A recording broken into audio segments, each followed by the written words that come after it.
Hello, I'm Langston, and I'm back on my channel Military Election Forecasting. And today I'm going to be making a video about my prediction for the 2024 presidential election. This is my second edition of this video, so this is my second time making a video like this. So I already went ahead and filled out the safe states, which are the states that Joe Biden and Donald Trump will both win by more than 15 points. So I'm going to be filling out the likely states, what are states that each of these candidates will win between 5 and 15%. So with that, I have Alaska, as well as Montana, Kansas, Nebraska's first district, Iowa, Ohio, Mississippi, South Carolina, as well as Maine's second district. In Alaska, this is a state that Donald Trump won by 10 points back in 2020. This is a state that has trended left since then. You've seen higher Native American turnout, higher turnout from youth voters, shifts amongst military voters, as well as more moderate voters becoming more Democratic friendly. Very similar thing in Montana, where youth voters as well as Native American voters and young voters have shifted Montana to the left. I do think Donald Trump would do pretty well with rural voters in Montana, but considering that he barely won a state by more than 15 points in 2020, I think that margin would definitely slip with some of the current things he's been dealing with. In Kansas and Nebraska's first district, these are some of the most left trending areas in the country. Donald Trump is going to continue to do worse in the suburbs in both of these areas, and he will do pretty well with rural voters, but it will continue trending these places left the same way it did in 2016 and 2020, and it's not going to stop now.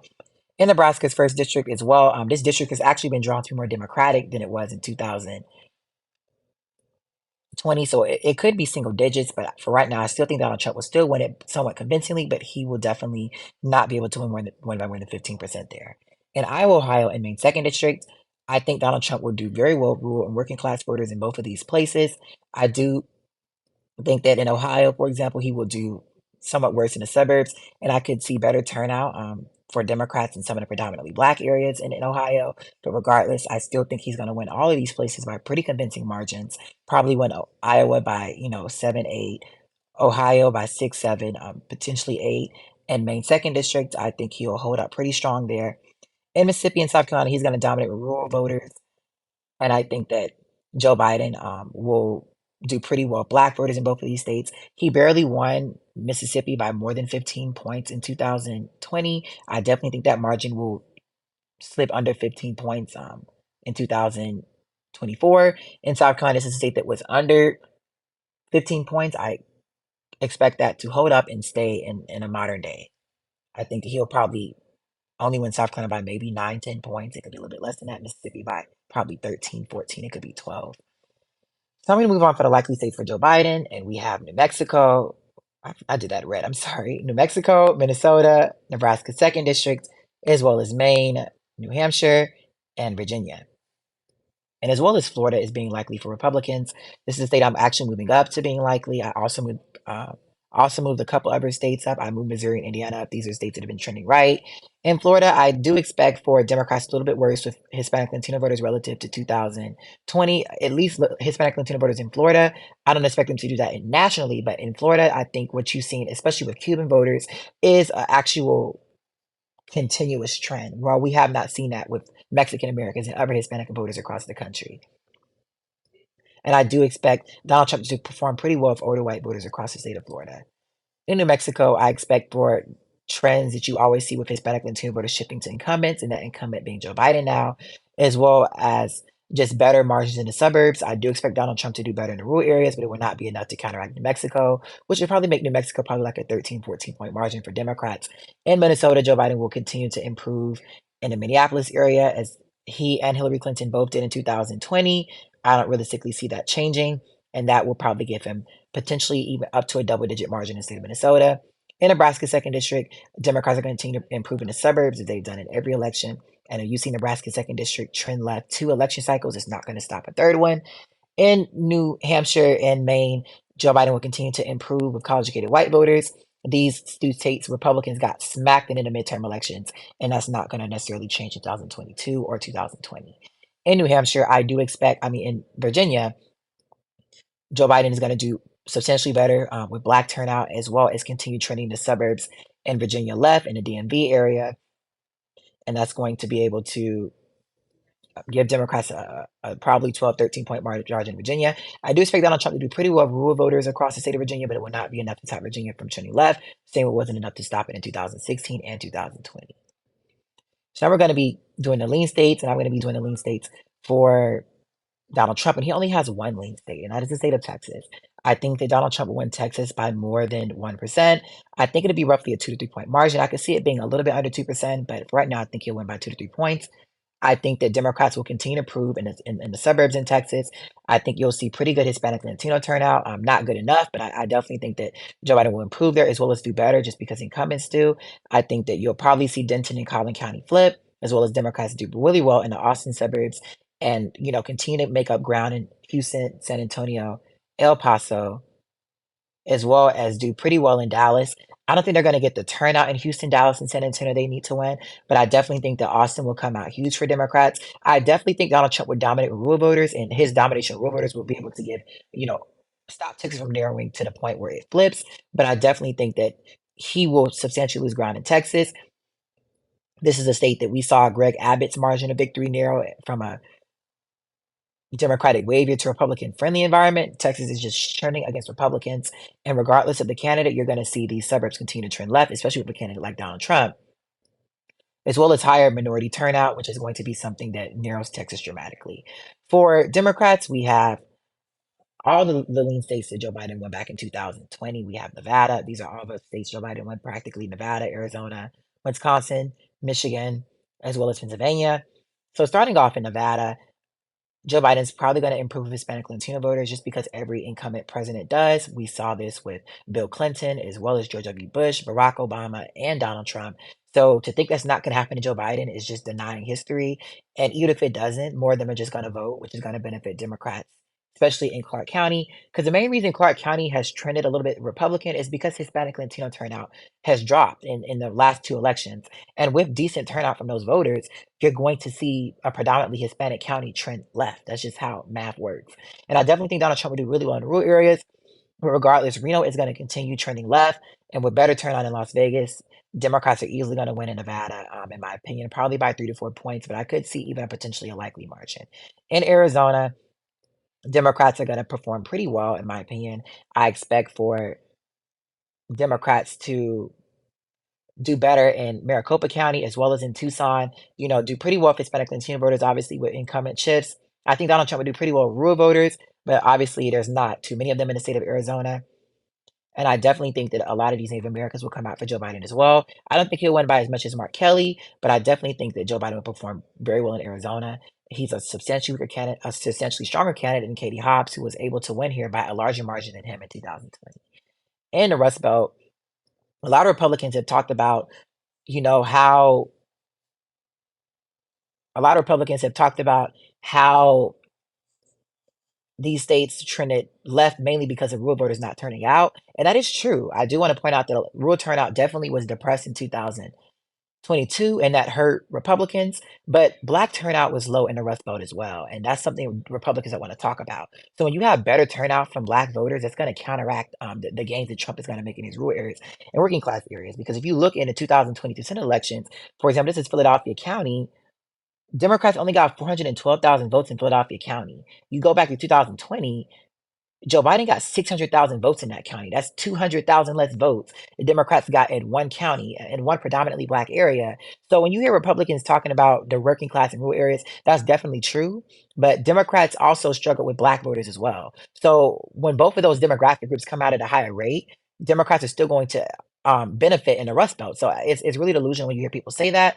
Democrats have continued to make gains in the suburbs, even weak Democratic candidates being able to hold Joe Biden's margins in the suburbs, Mandela Barnes and John Fetterman, which means that Joe Biden is obviously going to outperform in the suburbs. These suburbs all trended left for Hillary Clinton. If you look back in 2016, even Hillary Clinton was able to outperform in the Philadelphia suburbs. Even she was able to outperform in Oakland and Kent County. Even she's able to do better in the WOW counties than Obama, and Obama was a candidate of a lifetime.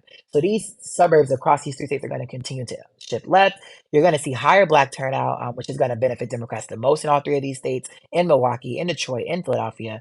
And Donald Trump is going to do very well with rural and working class voters. And I think he'll be able to stop Michigan from going over 5 points.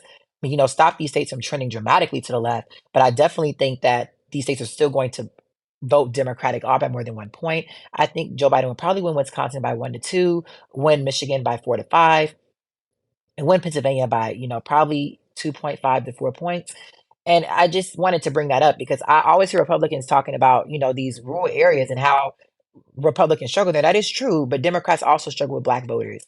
Democrats messed around and lost 2 Senate seats because of black turnout in North Carolina and Wisconsin. And there's so many articles talking about how Democrats lost because of that primary reason and how Democrats struggled there. So you can't make the argument that Republicans are going to do better in the rural areas and not make the argument that Democrats are not going to do better with black turnout. So they're both going to cancel each other out, and as long as that happens, Democrats are going to definitely, obviously, win in the Rust Belt. The only way you're going to see Republicans win in the Rust Belt is the same thing you saw in 2016, as it is for black turnout to go down, which is something that is unlikely, especially with all of the recent things that have happened with across the country. With affirmative action being overturned and et cetera. That's just something you're not going to see voters just stay at home with Donald Trump being on the ballot. I definitely don't think he'll motivate as many to come out as Ron DeSantis, but he will definitely be able to motivate a huge amount to come out in opposition against him. In Georgia, this is a state where I thought Donald Trump has a really good, still has a decent chance of winning if things went really bad for Joe Biden if he continues to lose support amongst the black community. But regardless, what people don't understand is even though black people might not be the most supportive of Joe Biden, they still would by and large, have him over Donald Trump. And this is something that you can just talk around, ask about in Atlanta. Like Donald Trump is absolutely despised. Not, I don't think like I said, Donald Trump is not to the extent of where Ron DeSantis is in terms of how he's viewed by black people, but he's still extremely hated. And with that, that's going to be able to motivate a lot of these voters to turn out, as well as having Kamala Harris on the ballot. She is someone that helps Joe Biden tremendously with black voters. That's not going to necessarily change in a 2024 election. I don't think he's going to get Raphael Warnock margins with these voters, but I definitely think that you're going to see higher turnout from these voters in Fulton County, in DeKalb County, and Clayton County. These very big, huge, Democratic sourcing counties in the Atlanta area, as well as continue improving in the southern Atlanta suburbs because of the rapid gain in black voters. And I think Joe Biden would do pretty decent with more whiter suburban counties or ex-urban counties, I'm sorry, in Cherokee, Forsyth, and Hall County, as well as continue trending Gwinnett and Cobb, these very educated, very minority-friendly demographics in Cobb County, as well as get them out in Columbus, Savannah, Augusta, and Macon, and do pretty decent in the Black Belt. I definitely think Donald Trump will dominate with these rural white voters across the state of Georgia, but it would not be enough to stop that. In my opinion, I think Joe Biden would probably win Georgia by 1 to 2 points. I could see it being a little bit less. I could also seeing it be a little bit more. Democrats have a very high ceiling in Georgia, and I definitely think that something that you've seen Democrats struggle with has usually been not just turnout from black voters, but in particular younger black voters. These are the voters that don't necessarily feel represented by Joe Biden. They don't think that Joe Biden has held his promises to the black community, and something that Ukraine and obviously the Asian hate crime bill, that's something that really hurt Joe Biden with black voters. And I do want to point out that I'm not necessarily disagreeing with that, but a lot of these voters felt disrespected by that because they felt like they weren't being prioritized. And that's something that turned a lot of these voters off. But when you have Republicans going around the country, changing how black history is being taught in Florida, banning affirmative action, which is something that disproportionately affects younger black people, that's going to motivate a lot of these voters that were not going to vote to come out and vote. And that's a huge problem for the Republican Party in the Rust Belt, in Georgia, and North Carolina, as well as even with some Hispanic Latino voters as well in Arizona, Nevada, and Texas. So that's going to have a huge negative impact on Republicans across the country, and that's something that they necessarily kind of walk themselves into a sailing boat, in my opinion. In North Carolina, I'm going to give North Carolina to Joe Biden as well. I don't think that's going to change. I think North Carolina has a better chance of being lean than Donald Trump having a chance of winning it. I think that Donald Trump will perform very well compared to ever Republicans in North Carolina because a lot of these rural voters, in particular rural white voters, are going to come out for him huge. But like I said, I think that the straw that will break the camel's back is affirmative action, especially with younger black voters. Republicans have only been able to hold on in North Carolina because of low black turnout. In 2020, Democrats did not do really well with getting black turnout out. And in 2022, Democrats even did substantially worse, and they still only lost by 3 points. And with that, and I do want to point out that Sherry Beasley did outperform Joe Biden in terms of the margin with black voters, which is why Democrats held up so well. But regardless, with more of these voters turning out, Republicans cannot stop them. And I definitely think that Donald Trump can keep it close because he's going to do so in the rural areas, but he won't be able to stop these urban black voters in places like Charlotte and Raleigh and Greensboro when they turn out in higher margins, as well as in Durham County. That will be able to nearly give Democrats a victory in North Carolina, despite Donald Trump being able to run up the score in these rural areas. So, in my opinion, Democrats have a pretty sizable advantage going into 2024, and I could see realistically this changing with a lot of numerous factors. But even though Joe Biden is unpopular, people need to understand that Joe Biden's unpopularity is driven based off of Biden's base not being approving of him. It's not based off of swing voters disliking him. Joe Biden's approval amongst independent voters is not bad at all. His problem is with black voters, it's with Hispanic voters, and it's with young voters. And these are democratic voting blocks. So even though these voters might not approve of Joe Biden, the problem for Joe Biden would be if these voters don't turn out. It's not going to be if he loses them. Like, you're never going to see black people vote for Republicans at all. They might not vote, but they're never going to vote for a Republican candidate. And I think Republicans have too many elections, too many, 50 years of evidence to back that up.